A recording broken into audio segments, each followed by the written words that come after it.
السلام علیکم dear viewers, میں ایک مرتبہ پھر آپ کے سامنے حاضر ہوں۔ ناول آپا میں خوش آمدید کہتی ہوں۔ آج کا ناول ریویو ہے اس ناول کے بارے میں کہ جس کا نام ہی کافی ہے، یعنی امر بیل، جو کہ لکھا ہے عمیرہ احمد صاحبہ نے۔ کوئی چھاؤں ہو جس چھاؤں کہنے میں دوپہر کا گماں نہ ہو، کوئی شام کہنے میں شب کا کوئی نشاں نہ ہو، کوئی وصل ہو جسے وصل کہنے میں ہجرت کا دھواں نہ ہو،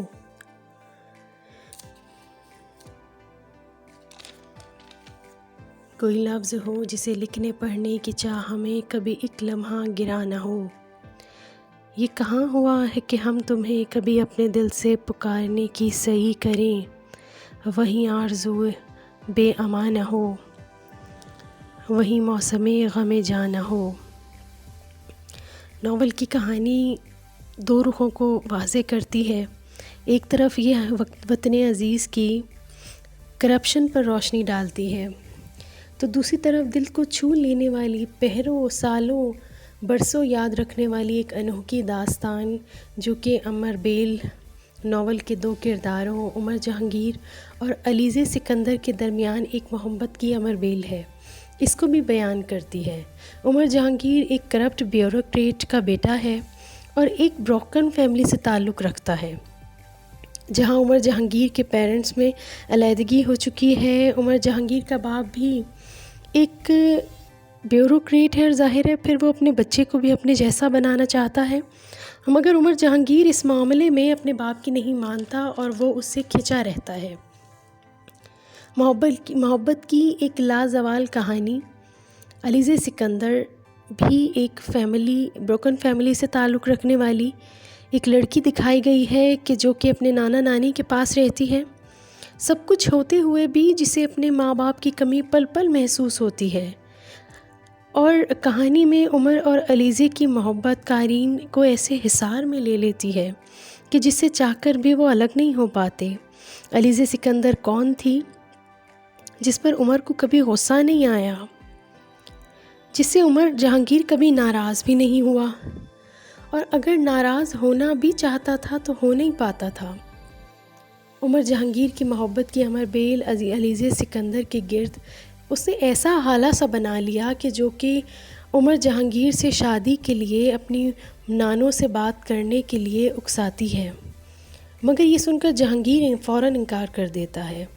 وہ نہیں چاہتا کہ وہ علیزے کو اپنے ساتھ زندگی میں اپنے سے تعلق اس کا جوڑ کر اسے کبھی زندگی میں تکلیف دے، اور ساتھ ہی اس کی انگیجمنٹ جو ہے وہ اپنے ایک دوست، بہت عزیز دوست جنید سے کروا دیتا ہے، جس سے کافی حد تک عمر کو تو علیزے بھول جاتی ہے لیکن وہ ساتھ میں عمر سے متنفر بھی ہو جاتی ہے۔ اچھا، یہ ہمیں ناول بتاتا کیا ہے؟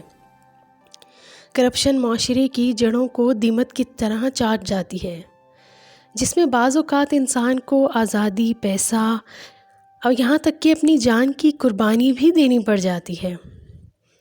ایسے ہی پاکستان کے بیوروکریٹ کے پس منظر میں زندگی کے اتار چڑھاؤ، بروکن فیملی سے تعلق رکھنے والے بچوں کی جو انسیکیورٹیز ہیں اس سے بھری ہوئی جو نامکمل زندگی ہوتی ہے ان کی، اس کو بیان کرتی ہوئی، اور عمر اور علیزے کی محبت کی امر بیل کو بھی بیان کرتی ہوئی یہ کہانی ایک مکمل کہانی ہے۔ یعنی اگر آپ اوور آل پڑھیے یہ پوری کہانی ہے، مگر اختتام بے حد تلخ ہے کہ جس میں عمر جہانگیر زندگی کے انجام کو پہنچ گیا کہ جس کو کچھ نامعلوم افراد جو ہے وہ فائرنگ کر کے جو ہے قتل کر دیتے ہیں۔ یہ یعنی ہم سب پڑھنے والوں کے لیے ایک بہت بڑا دھچکا تھا اس کو دیکھنا۔ یعنی آپ یہ دیکھیے، اکارڈنگ ٹو می عمیرہ صاحبہ نے سب کے ساتھ انصاف کیا۔ یعنی آپ اس کے ڈائلاگس پڑھ کر دیکھیے، آپ کس کے سینز پڑھ کر دیکھیے، اور جو کہ یہ سینز کو سیٹ کرتی تھیں اور کون سی بات کب کہنی ہے، کیسے کہنی ہے، یعنی سب کچھ بہترین تھا، یعنی کسی بھی قسم کی کوئی کمی نہیں تھی۔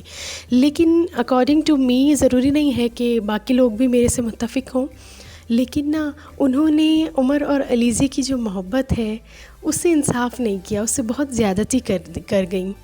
اور یعنی یہ ایک ایسا ناول ہے جو کہ بہت سی صلاحیتوں کا حامل رہا. آپ یہ دیکھیے، یہ ناول جو ہے وہ کچھ مقامات پر قارئین کو ہنسنے پر مجبور کر دیتا ہے، کہیں کہیں محبت کی پھوار بھی پڑھنے لگتی ہے پڑھنے والے پر، اور کہیں کہیں ریڈرز کو شوق بھی دیا، اور کہیں آنکھوں میں آنسو لانے کا بھی باعث بنا.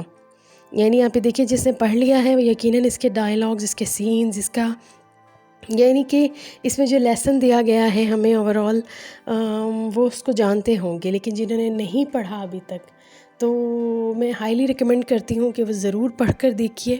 اور ہم گھروں میں رہنے والے لوگوں کو اسپیشلی جن چیزوں کا نہیں اندازہ ہوتا، تو یہ جو رائٹرز ہیں، ہمیں ان ناولس کے تھرو ہی ہمیں اپنے ملک کے بارے میں پتہ چلتا ہے، اس کی اچھائیوں اور برائیوں، اس کی کمیوں خامیوں، سب کے بارے میں، کہ جو ان میں حالات ہیں ہم ملک کے، وہ ہمیں ناولس کے تھرو ہمیں اندازہ ہوتا ہے. اور یہ عمیرہ احمد کی خاصیت ہے کہ وہ زیادہ تر لکھتی ہی ایسے ٹاپکس پہ ہیں جس پہ انہیں تنقید کا بھی سامنا ہوتا ہے، لیکن وہ اس کے باوجود بھی بہت جو ہے وہ ثابت قدمی کے ساتھ جو ہے وہ اس ٹاپکس کو لے کر آتی ہیں، اور جو ہے وہ ان کو بتاتی ہیں.